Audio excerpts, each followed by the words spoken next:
twale tuli off air nga twogera nze naawe neŋŋamba nti nabadde netegereza abali ku committee ruling committee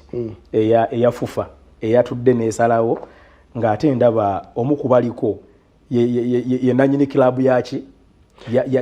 ya Kitala kati nebuuza nti kubanga ba ruling zabadde ku timu zibbiri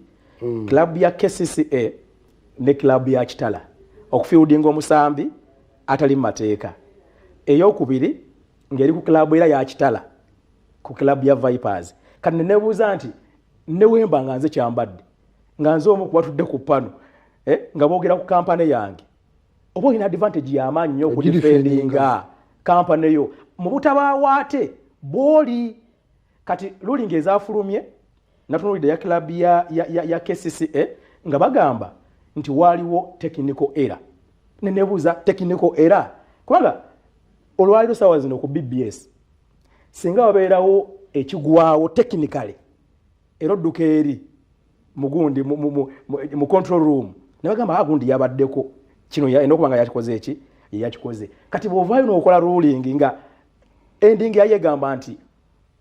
tetusazeewo bwetuti oba bwetuti olw'okuba nti ettiimu eyawaabiddwa terina musango tebigikwatako yabadde technical error era alizati egenda ku standinga nze nno ndowooza nze ngazi omuntu tekyampadde kumatira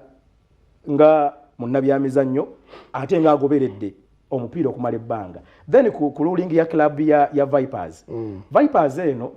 tuze tugoberera president wa Vipers mudakiika emu baze batugamba nti bawandiise ane ekyaleeta guno omupiira okubeera obutabeerawo fena buli omu yakimanya nti baali old format evuddewo nga bali mu new format ate new format nevaawo old format nekola ki nekomawo nze nonzikiriza nti baali badde omupiira baguzza ne bagusamba buli omu nafuna points z'emateeka kubanga biri byavaawo twadda ku bikadde ku byaliwo okay kale tugenda kuwumulamu katono tulina n'omugenyi nno okuva mu by'amasomero ajja kujja tubuulira ebigambo wano naye katuwumulemu katono nnyo tujje